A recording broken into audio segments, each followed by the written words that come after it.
When we talk about Chicago, Washington, D.C., or really any major American city, the conversation too often turns toward force, control, and threats of the military coming in.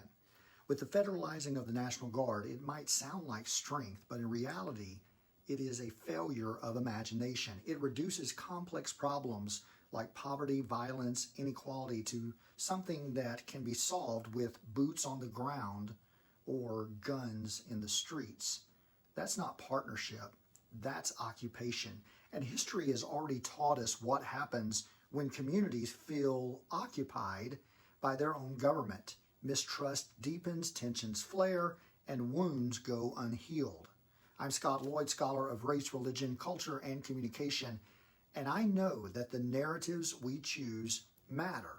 If the federal government frames cities like Chicago as battlefields, it will act like an occupying force.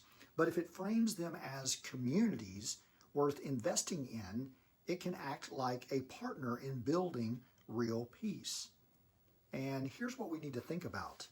The federal government could actually do something bold, something life-giving, something that doesn't smell like a PR stunt that excites the base. Imagine if, instead of threatening force, Washington invested in things that made neighborhoods stronger. Jobs, affordable housing, education, access to health care.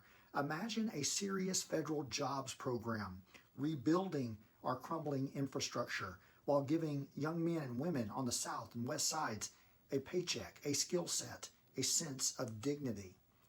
Imagine federal investment in mental health services, because trauma is a public health crisis, and you can't police your way out of pain.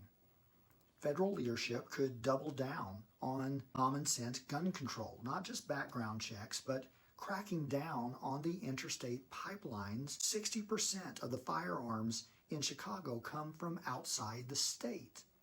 What if leaders developed strategies that shaped communities instead of imposing their will on them? Let's be honest.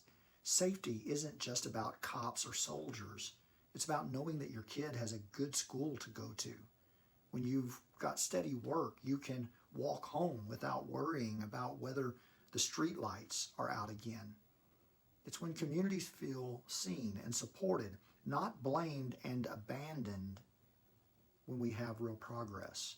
So the real question isn't whether the federal government can send troops. It's whether it can summon the courage to invest in people